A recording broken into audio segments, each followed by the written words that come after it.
Assalamualaikum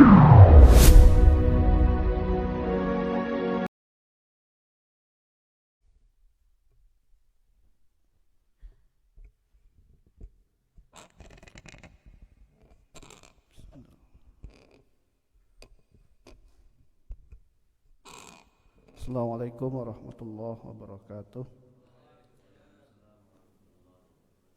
Alhamdulillahi wa kafa wassalatu wassalamu ala nabiyyina al-mustafa. Asyhadu an la ilaha illallah wahdahu la syarikalah wa asyhadu anna Muhammadan abduhu wa rasuluh min ahli sidqi wal wafa.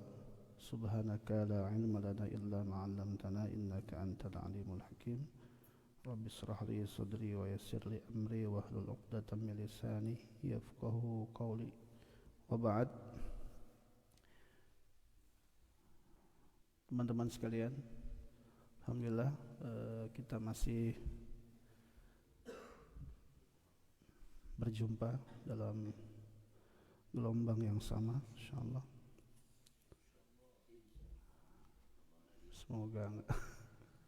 Semoga enggak ngantuk ini. Kuat ya.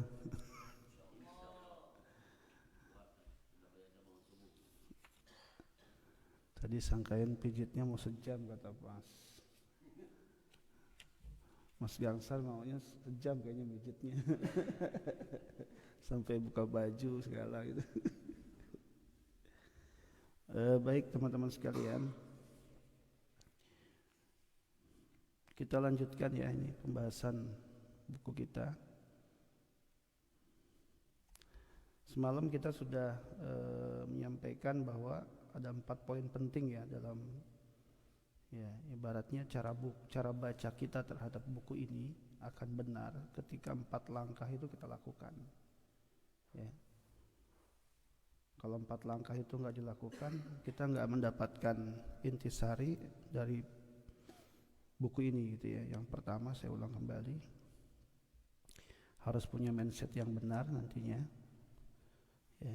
Karena mindset itulah yang kemudian melahirkan langkah-langkah yang benar, cara yang benar, jalan yang benar. Kemudian yang kedua, nyata untuk sukses dunia akhirat itu juga butuh role model ya. Tentu role model ataupun contoh teladan yang paling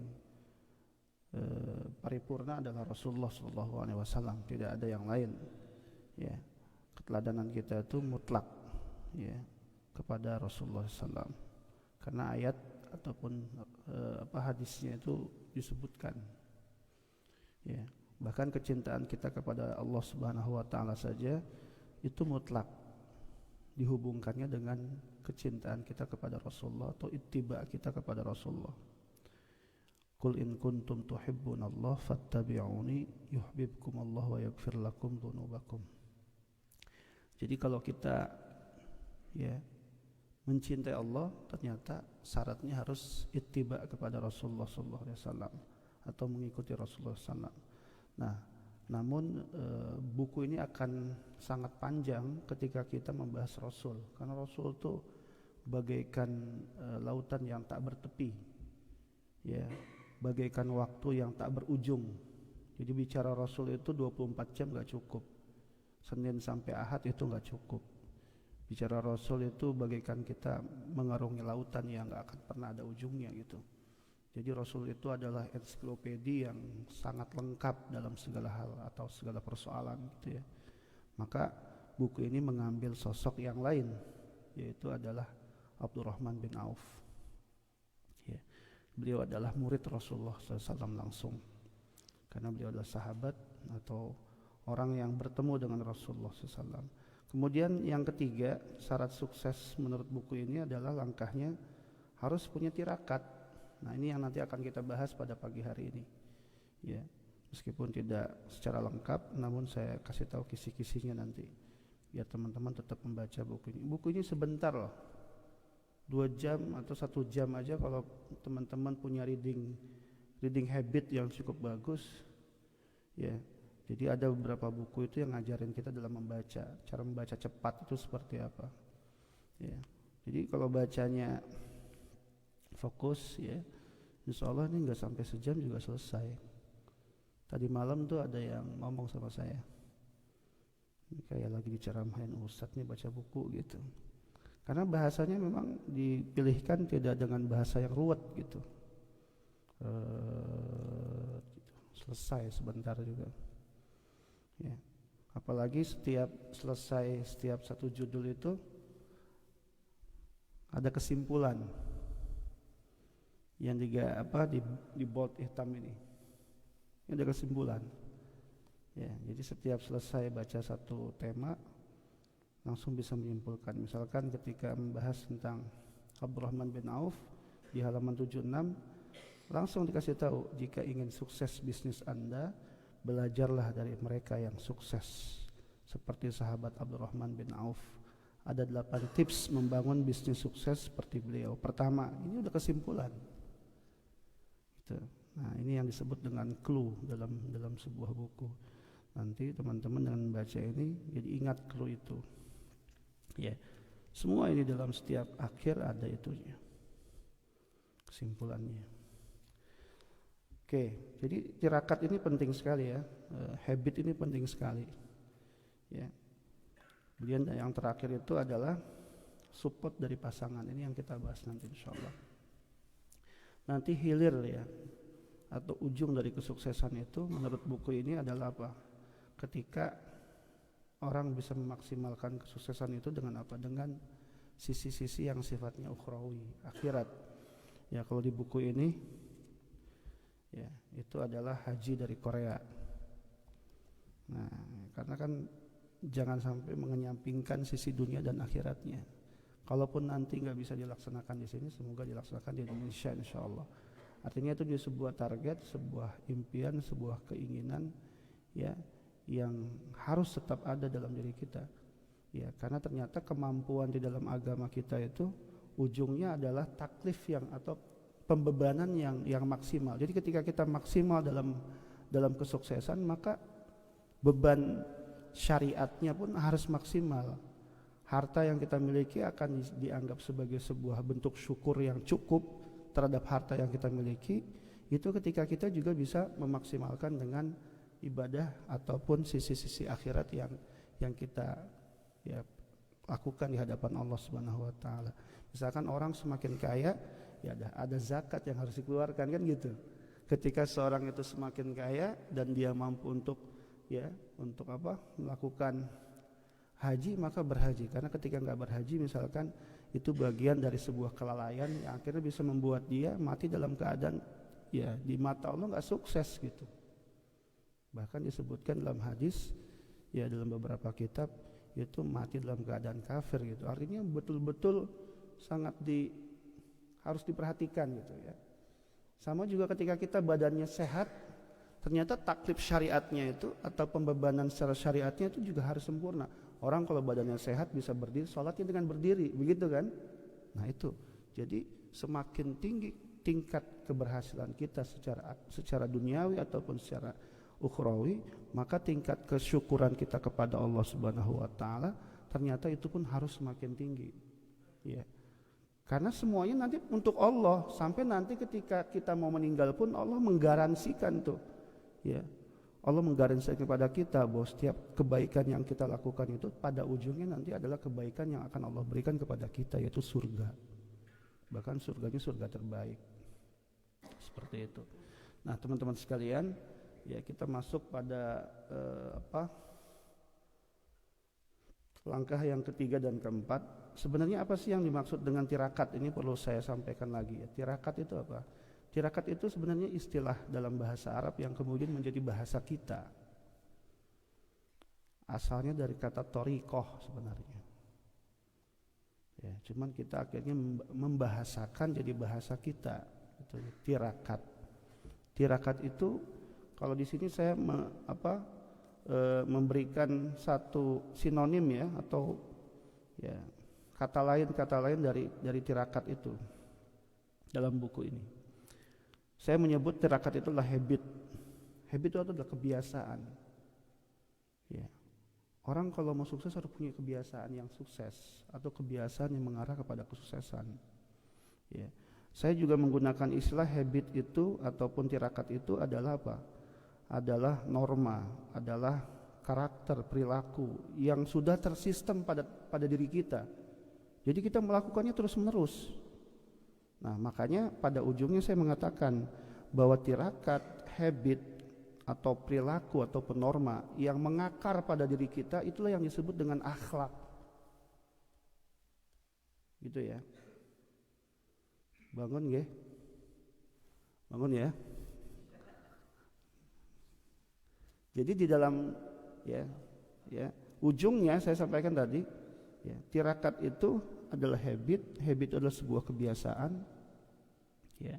Bahkan itu menjadi sebuah perilaku yang kita sebut dengan bahasa kita karakter, behavior, ya. Jadi sudah mengakar dia. Nah, kemudian di dalam bahasa yang lain dalam ilmu etika itu disebut akhlak. Apa itu akhlak? Nah, di sini saya sampaikan akhlak itu adalah kata Ibnu Miskawai ya dalam kitab Tahribul Akhlak, beliau mengatakan akhlak itu adalah sesuatu yang dilakukan secara spontan tanpa ada instruksi lagi. Sesuatu yang dilakukan secara spontan, nggak perlu pakai mikir lagi. Kalau masih mikir-mikir namanya bukan spontan. Ya, kalau nggak spontan berarti nggak nggak itu. Ya. Ya, kalau nggak spontan namanya bukan akhlak, bukan menjadi jati diri kita. Misalkan gini, itu orang baik sekali. Nah, itu orang bisa menilai seperti itu karena kebiasaan yang dia lakukan kepada orang lain. Orang itu rajin sholat, berarti karena sudah dibilang rajin sholat, dia memang biasa sholat. Orang itu rajin baca Al-Quran, berarti dia nggak baca Quran 1-2 hari, terus dia melakukan itu. Orang itu rajin ke masjid, berarti dia nggak ke masjid 1-2 hari, tapi terus dilakukan sepanjang hidupnya sampai kemudian dia dibilang orang yang rajin ke masjid. Itulah habit itu yang disebut habit, itu yang disebut karakter, itu yang disebut tirakat. Dan itu orang sukses seperti itu harus punya tirakat. Jangan dia tuh ya diem aja gitu, seakan-akan sukses itu akan datang dengan sendiri, itu nggak mungkin. Butuh waktu yang panjang sehingga menjadi sebuah karakter yang sangat kuat. Orang Indonesia misalkan bisa sangat disiplin, ketika dia ngelihat lampu merah dia berhenti. Orang kita enggak, orang Indonesia lewat aja dia terus, nggak berhenti dia. Pas ditilang, kenapa kamu? Kan lampunya merah. Saya nggak ngelihat bapak gitu. Saya nggak ngelihat pak polisi, jadi saya lewat aja. Karena habitnya, kebiasaannya itu dia nggak terinstruksi oleh kebiasaan dia, bahkan akalnya nggak menginstruksi itu karena kebiasaannya memang udah seperti itu gitu. Tapi kalau dia spontan melakukan hal itu dan itu jadi karakter dia, namanya lampu merah berhenti ya berhenti. Walaupun awalnya harus dipaksa, misalkan ada aturan yang memaksa itu, kalau nggak melakukan itu misalkan kena hukuman, nggak apa-apa, sistem itu memang harus seperti itu terlebih dahulu. Seperti kita mau membangun habit yang baik, dipaksa dulu ya. Jangan nunggu nanti kebiasaan itu kemudian jadi sebuah kebiasaan yang dilakukan terus menerus, itu nggak mungkin teman-teman ya. Jadi kesimpulannya ya, jangan dikasih tahu semuanya. Kalau dikasih tahu semuanya nggak dibaca, pokoknya harus dibaca ya, diamalkan ya. Semoga itu jadi ya, saya sampai menyimpulkan ya teman-teman, semoga nggak berlebihan. Ini buku sederhana ini kalau diamalkan sukses panjenengan insya Allah, tapi dibaca, diamalin. Ini hanya sedikit ya dari goresan. Tentu kalau mau dibaca yang lain banyak sekali buku-buku yang berkaitan dengan masalah ini ya. Tapi kalau ini diamalkan saja insyaallah ya. Nah itu ya, jadi tirakat itu seperti itu, habit itu seperti itu. Jadi tirakat itu adalah kalau dalam bahasa tasawuf itu adalah jalan untuk mencapai kepada Allah ya, sehingga menjadi sebuah istilah di dalam ya, orang Jawa itu nyebutnya tirakat. Orang Jawa itu nyebutnya tirakat, sehingga sekarang di bahasa biasa ya, terus bertirakatlah kamu biar kamu sukses ya. Jadi jadikan sebuah habit, kebiasaan ya, sampai kemudian paripurna di sebuah akhlak, ya, sebuah akhlak. Oke, teman-teman sekalian, ya, nanti di sini disebutkan ini, ya. Nah, saya menggunakan istilah the power of success, ya, dalam buku ini. Ya, kalau jenengan lihat judulnya itu di nomor 7, the power of success. Ya. Kemudian cirakat orang-orang sukses. Kenapa disebut the power of success? Power itu artinya kekuatan. Ya. Kekuatan dalam meraih kesuksesan, kira-kira begitu. Ya. Saya kan bilang tempo hari ini, tapi nggak saya sampaikan hadisnya itu. Ya. Jadi kan dalam satu hadis disebutkan begini, ya, ketika Allah itu sudah cinta sama kita, teman-teman, ya, Allah itu sudah cinta sama kita, ya, Allah itu mendengar apa yang kita mau. Sampai dalam hadis disebutkan, ya, Allah seperti menjadi telinga kita, begitu dekatnya dengan kita. Allah menjadi lisan kita. Ya. Nah, kita raih itu sehingga nanti kesuksesan itu, saya bilang, ya, ya, di pertemuan sebelumnya, bukan kita yang meraih atau mengejarnya dengan sekuat tenaga, tapi ternyata dia datang dengan sendiri. Itu yang kita harapkan. Mau kan dikejar dunia, bukan kita yang mengejar dunia. Karena salahnya kita itu kejar dunia, lupa akhirat. Yang harus dilakukan itu akhiratnya kita kencengin, dunianya dapat. Sampai kita terus berikhtiar kepada Allah. Bukan berarti diam. Itu sehingga kita suksesnya ya benar-benar jadi orang-orang sukses, jadi miliarder semua gitu. Ya. Saya teman-teman bisa, ya, bisa beberapa hari saya berdoa itu begitu dalam doa, dalam sujud saya. Allahumma ja'alni Abdurrahman bin Aufin, kata saya. Dalam sujud saya sampai saya berdoa, ya Allah jadikanlah aku ini sebagai Abdurrahman bin Auf, ya Allah. Saking saya tuh mau kaya saya sebenarnya. Mau kaya raya dalam arti keduniaan, saleh dalam arti keakhiratan gitu. Kenapa? Saya mau lebih bermanfaat buat orang gitu. Mau bisa menghajikan orang gitu. Bisa mengumrohkan orang gitu dari kekayaan yang kita miliki gitu. Ya, nggak mau lihat orang tuh miskin di sekitar kita misalkan, nggak mau lihat orang tuh kesusahan gitu. Saya sampai berdoa seperti itu, ya, dan saya yakin pasti Allah kabulkan itu. Kalaupun tidak untuk saya, mungkin untuk anak-anak dan cucu saya nantinya, gitu. Ya, karena apa yang kita minta, ya, saya pernah sampaikan gitu ya. Apa yang kita minta, apa yang kita keluhkan itu pada dasarnya adalah doa-doa kita. Dan pada satu waktu nanti, kalaupun tidak pada waktu kita saat meminta, pasti Allah akan mengabulkannya.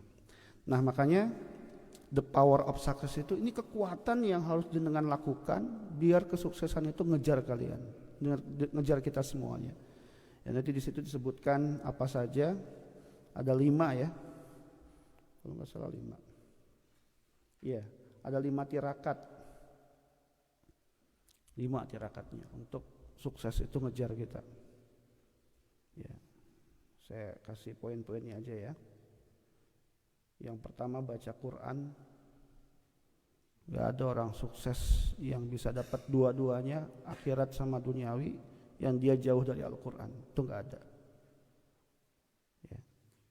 Bahkan kata ulama hari ini, beliau menyimpulkan, ya, kaifa yata'amalu as-sahabah bil Quran, bagaimana para sahabat itu berinteraksi dengan Al-Quran, atau bagaimana Rasulullah itu, ya, memberikan pendidikan kepada para sahabat sehingga para sahabat itu berhasil, ya, pada puncak keberhasilannya.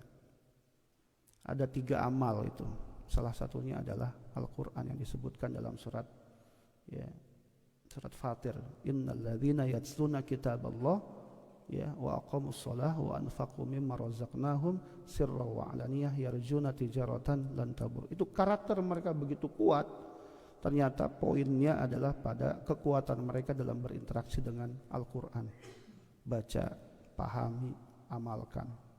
Baca, pahami, amalkan. Terus itu intinya. Baca, pahami, amalkan.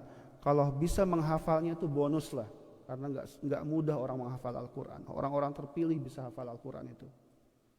Makanya nggak mungkin kalau kemudian orang hafal Al-Quran nggak mendapatkan hadiah terbaik dari Allah Subhanahu Wa Taala. Salah satunya adalah di syafaat bagi kedua orang tuanya, akan dipakaikan mahkota bagi kedua orang tuanya. Makanya kalau punya anak jangan sampai ada di antara mereka yang nggak hafal Quran 30 juz misalkan. Adalah 1-2 misalkan. Ya, kalaupun nggak semuanya.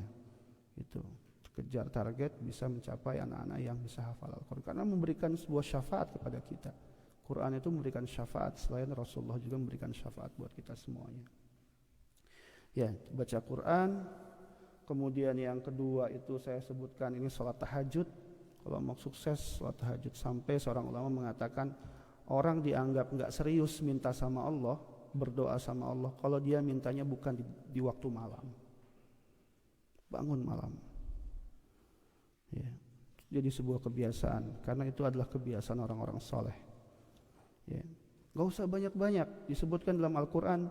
Ya, kalau nggak bisa banyak ya minimal 1 rakaat juga nggak apa-apa, tapi rutin tiap hari. Ya, sebelum subuh bangun. Ya, jadi subuhnya, jadi bangun di sini juga udah bangun di masjid, jangan bangunnya pas azan gitu. Dibiasakan itu bangunnya sebelum azan minimal 10 menit aja. Salat kita sebentar, tangan kita diangkat, minta sama Allah, ya Allah, banyak dosa kita menangis, banyak kesalahan kita minta ampun sama Allah Subhanahu Wa Taala. Ya, jadi sebut tahajud itu salat yang dilakukan di waktu malam, baik sepertiga atau di waktu yang paling sedikit di akhir.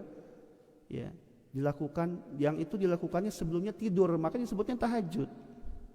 Di salat malam yang dilakukannya sebelumnya tidur, karena nggak semua salat malam itu dilakukannya sebelumnya tidur. Makanya ketika kita Ramadan disebutnya tarawih gitu, karena nggak perlu tidur dulu. Kalau tidur dulu repot, bablas nanti, nggak tarawehan gitu bisa. Ya. Yang kedua itu, ya cepat saja karena mau pergi kita nih. Yang ketiga, ini tirakat ini orang sukses. Yang ketiga nih, jangan pernah sia-siakan amalan pagi, apapun itu bentuknya, kecuali terutama amalan-amalan yang diutamakan. Ya, kesuksesan itu diukur dari situ. Makanya saya pernah itu datang ke sebuah toko buku. Ya, dia menyampaikan ke saya, mau nggak anaknya pintar, maksudnya otaknya encer gitu ya. Encer otaknya gimana ya? Keluar sampai keluar gitu kali ya. Oh mele ya. Gampang menghafal, anaknya mudah dikasih tahu, nurut segala macam. Mau nggak kata dia? Ya mau Pak. Perhatikan bangunnya, bangun paginya. Nah, saya sebutkan di sini sampai saya mengutip kata hikmah dari Buya Hamka. Pagi-pagi itu harus ngapain? Disebutin sama Buya Hamka. Ya, saya kutip di sini. Karena Buya Hamka juga ternyata seorang perantau ya, perantau sukses beliau. Sampai di ulama besar dia.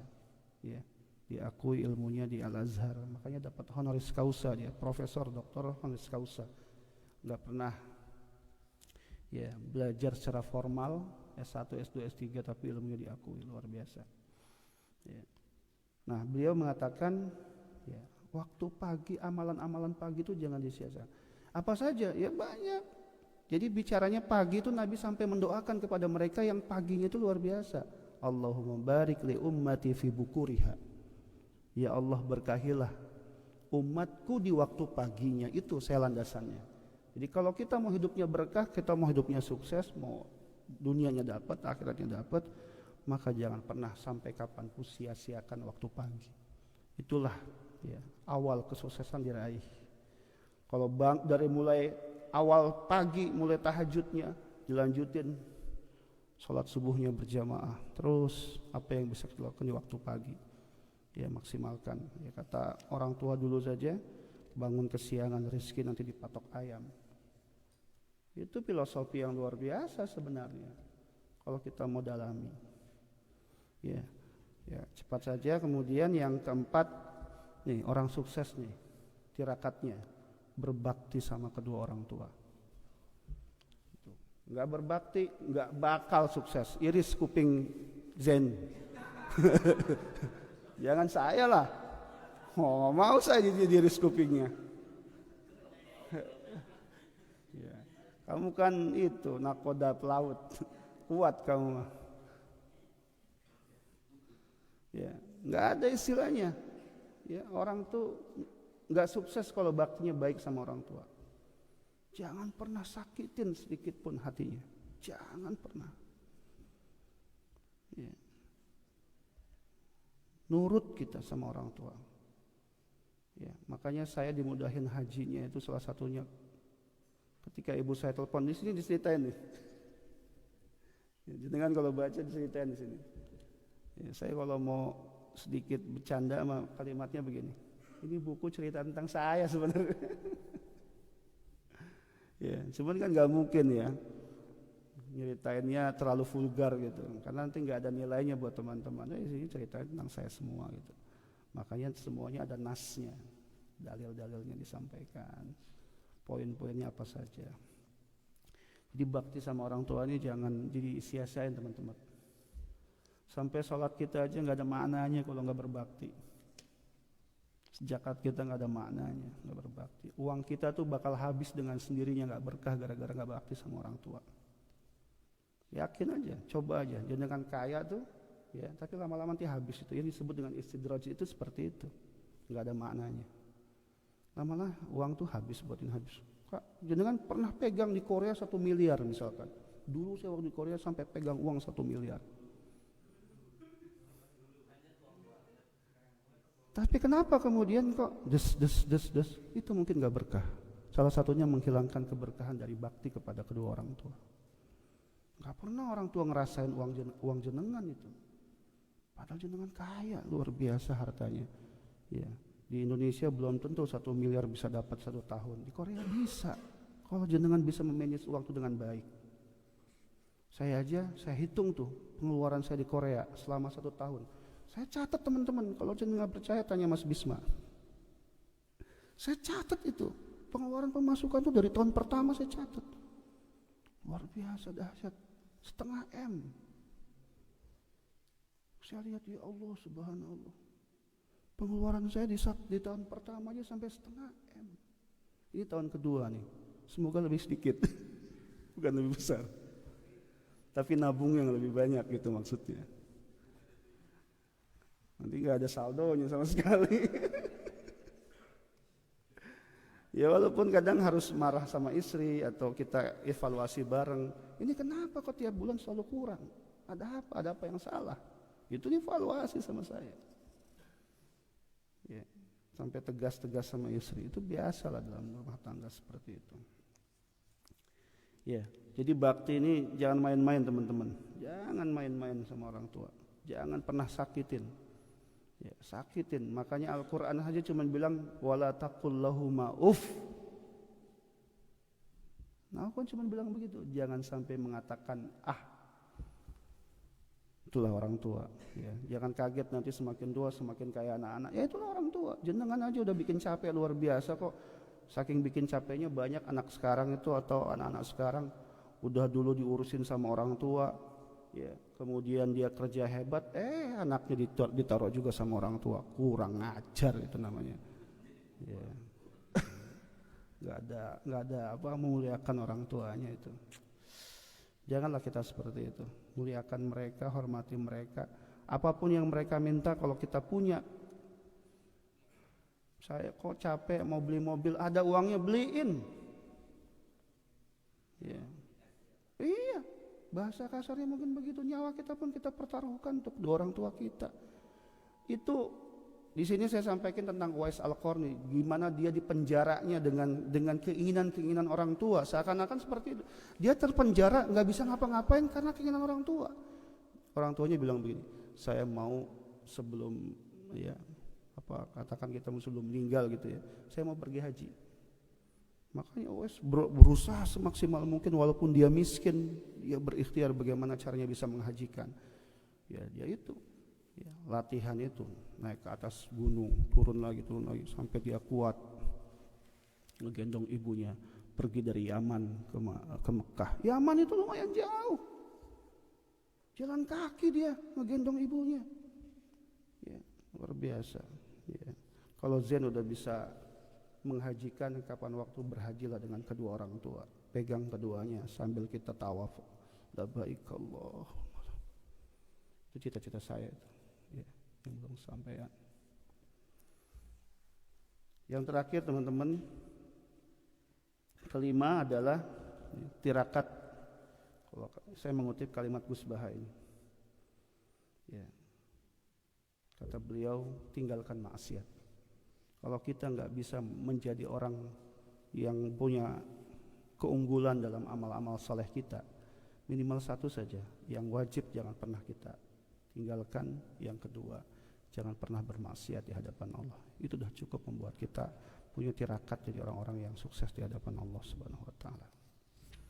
Terakhir teman-teman, langkahnya adalah, ya, saya bilang tadi malam, langkah sukses, ya, untuk para suami, ya, dunia dan akhirat itu, atau nanti yang mau menikah, adalah adanya support maksimal dari seorang istri.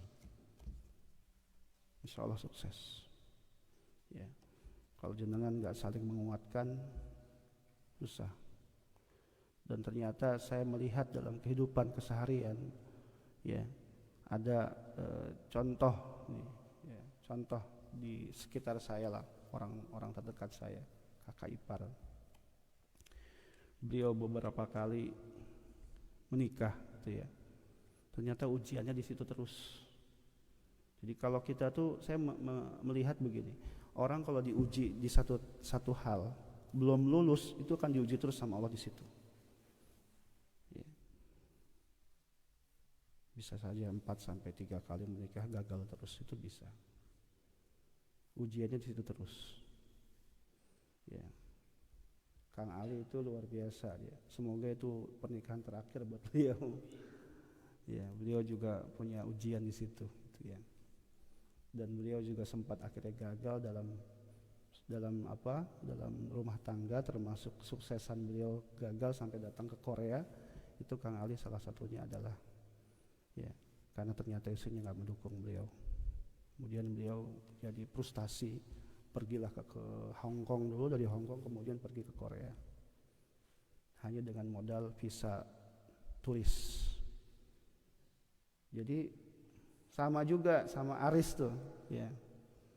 Aris itu termasuk dia gagal, ini memberikan cerita saja, ya. Kemudian dia juga lari ke Korea. Ya, ini pelajaran aja buat kita, ya. Termasuk kakak ipar saya juga begitu. Jadi ya kita belajar terus.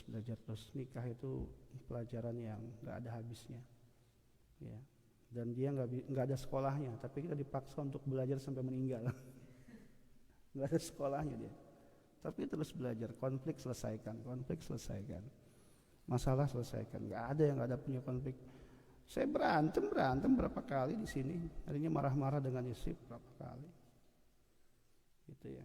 Tapi ujungnya harus tetap ada penjelasan. Kenapa saya marah? Saya begitu. Kenapa saya harus marah sama kamu? Karena begini. Nggak apa-apa kamu nggak cinta sama saya, kata saya begitu. Nggak apa-apa kalau kamu landasannya salah, kata saya. Tapi kalau landasan kamu benar, pasti kamu akan tumbuh cinta dengan sendirinya, kata saya begitu. Karena cinta asik. Karena cinta itu Allah titipkan kepada kita. Kalau benar dia akan bertahan lama, tapi kalau dia nggak benar nggak akan bertahan lama. Begitu dengan pasangan kita. Kalau kita cintanya karena Allah, pasti dia akan tumbuh lama, bersemi lama, bakal akan selalu menjaga. Makanya pernikahan itu dalam Al-Quran disebutkan antum libasul lakum wa antum libasul lahunna. Kita tuh saling apa? Saling menyelimuti satu sama lain, menjaga kekurangan masing-masing. Jangan istrinya jelek, suaminya jelek, sampai di Facebook. Gak bisa begitu pernikahan. Saling menjaga, kalau perlu kekurangan istri kita tutupin. Gitu. Dijaga betul itu. Ini buat bapak-bapak yang sudah mau jadi kakek-kakek. Ya itu ada 10 ya kalau mau saling support, ya poinnya dibacalah, ya. dibaca insyaallah ya. Kalau 10 ini terlaksana insyaallah ya, insyaallah ya. Itu aja ya teman-teman ya, karena waktu jam 9 harus sampai Sol stasiun ya. Ya silakan, masih bisa sekitar setengah jam lagi atau 15 menit lagi untuk bertanya. Ya mungkin itu saja dari saya. Terima kasih. Assalamualaikum warahmatullahi wabarakatuh.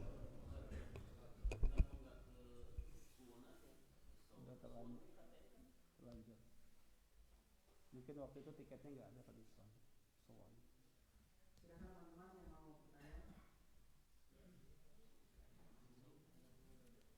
Siapa namanya? Mau tanya kan? Tadi tangannya begini. Mas Budi, silakan Mas Budi.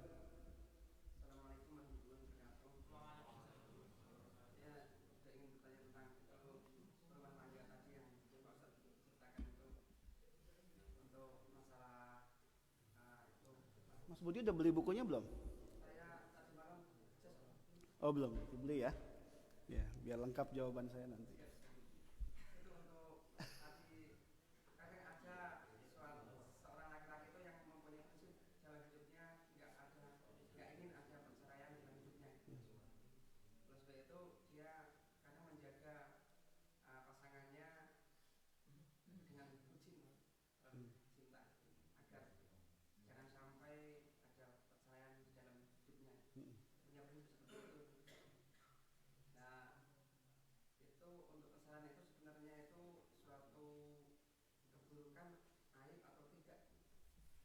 Udah Mas. Iya, kita nggak pernah tahu ya takdir orang tuh seperti apa. Ada takdir orang ternyata dia harus bubar dengan isi yang pertama. Itu mungkin bagian dari takdir seseorang. Tapi yang perlu dipastikan adalah ya bahwa hal itu memang baik-baik misalkan. Di perceraian itu di dalam Islam itu bagian dari solusi. Jangan disangka itu sebuah hal yang juga suatu yang hina dan lain sebagainya. Enggak, Islam itu menjadi sebagai solusi. Ya tadi saya bilang mungkin saja memang takdir kita harus seperti itu. Saya punya banyak teman juga dan mereka ustadz gitu ya. Akhirnya misalkan bercerai gitu. Kalau memang itu suatu hal yang harus ditempuh, ya apa boleh buat. Misalkan seperti itu. Ya. Akan tapi tentu ya yang paling terbaik adalah kita mulai dari proses kita mencari istri itu, makanya biar tidak terjadi ya hal-hal yang terjadi di belakang hari seperti itu ya. Proses itu harus dimulai dari situ. Terus kalau nyari yang sempurna nggak mungkin, cari yang paling cantik juga nggak mungkin, mustahil ya. Cantik itu adalah relatif, jelek itu mutlak. Ya jadi mencari yang sempurna itu nggak mungkin lah ya. Cari lagi mungkin. Sampai 4 slotnya, tenang aja teman-teman.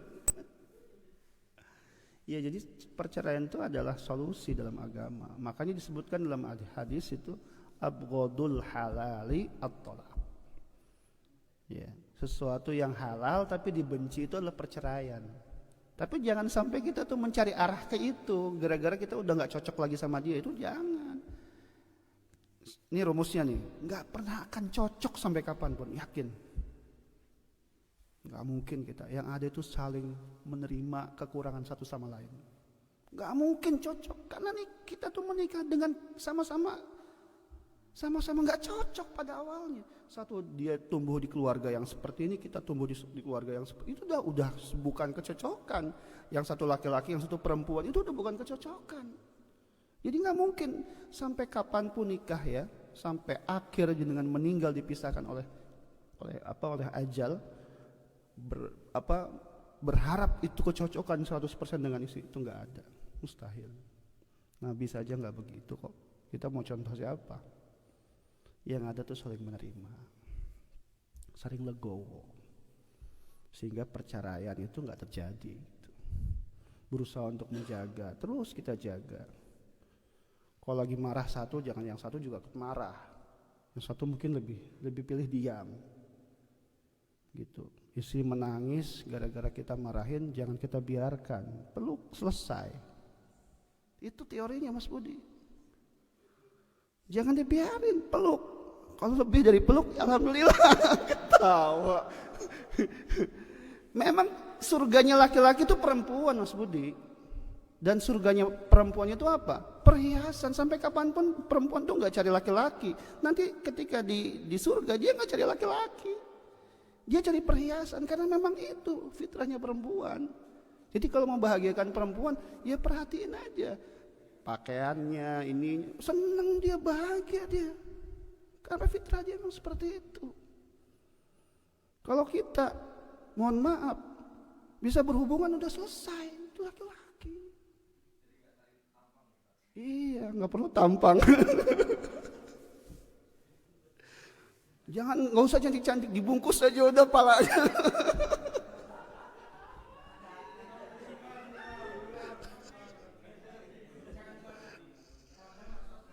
Belum paham ya, nanti paham lah.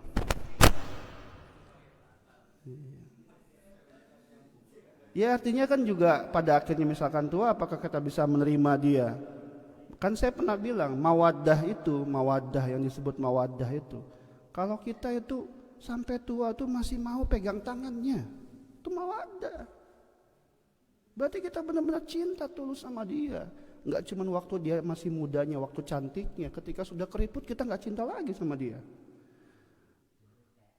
Dengerin ya kek. Kakek itu udah tua. Itu mawadah tuh seperti itu. Ketika kita tidur bersama dengan istri, kita tenang walaupun udah tua. Nggak lagi mikirin, mohon maaf, hubungan yang ya normal dalam pernikahan itu gitu. Makanya sampai Nabi juga bilang dalam hadisnya, karena laki-laki itu memang kebutuhan itunya tuh itu itu nggak ada waktunya. Sampai Nabi bilang, sampai ketika kamu wahai perempuan ada di atas kudamu, kemudian suamimu minta, maka kamu turun. Itu fitrah laki-laki, teman-teman. Saya bilang kan, stres nih karena kerja, pulang kerja ketemu istri, ketemu maksudnya lebih daripada itu, selesai stresnya. Itu laki-laki, teman-teman. Makanya jangan jauh-jauh. Saya tersiksa saya. Ternyata nggak bisa menunggu 6 bulan gitu. Nggak bisa menunggu 6 bulan ternyata. Aduh, berat. Itu aja ya, cukup. Saya kira jawabannya. Jadi perceraian itu adalah bukan hal yang hina di dalam agama. Perceraian adalah sebuah solusi yang disiapkan oleh agama. Kalau memang ternyata itu adalah solusi yang satu-satunya harus dipilih, bismillah, tapi diselesaikan dengan cara baik-baik. Makanya biasanya kan dalam KUA itu kan nggak langsung, Mas. Orang datang persoalan suami istri itu kan langsung, ya udah saya setuju kamu cerai, kayak begitu. Ada proses mediasi, ada proses panjang. Karena masyarakat nggak paham. Kalau kita hidup ini selalu mengikuti apa kata masyarakat, susah, kita nggak bisa hidup.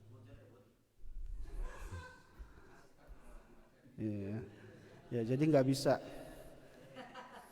Jadi nggak bisa kita kalau hidup itu selalu tergantung terhadap bagaimana masyarakat memandang terhadap kita. Ya, karena memang pemahaman masyarakat ya seperti itu. Walaupun juga itu ada alasannya. Ya tentu yang terbaik bagaimanapun selama masih bisa kita jaga, ya kita jaga terus sampai kapanpun. Ya, insyaallah. Yang pertama dan yang terakhir, sampai saya juga kalau mau poligami misalkan gitu ya. Kalau kemudian poligami itu malah membubarkan dengan yang pertama, saya nggak akan pernah mau. Nggak akan pernah mau saya. Karena saya banyak sekali kebaikan yang saya dapatkan dari si yang pertama gitu. Bisa sampai hari ini pun karena istri yang pertama, bantuan beliau gitu ya. Coba bayangkan saya di sini misalkan istri ngurus 6 anak, itu susahnya kan luar biasa gitu. Jadi ingat, jadi kalau kata para ahli parenting, kalau kita tuh mau selalu langgeng, jangan ingat keburukan pasangan kita, ingatlah kebaikan-kebaikan. Ketika ada masalah, tenangkan diri kita. Mungkin saat itu kita nggak tepat untuk menyelesaikan masalah pada saat itu, karena emosi kita sedang tinggi-tingginya. Karena kalau udah marah itu masih gara-gara persoalan kecil aja bisa panjang, Mas Budi. tenangkan diri kita, ngobrol baik-baik. Kalau kata iklan itu sambil ngeteh gitu ya, atau sambil nyusu kalau kurang ya. Terima kasih. Assalamualaikum warahmatullahi wabarakatuh.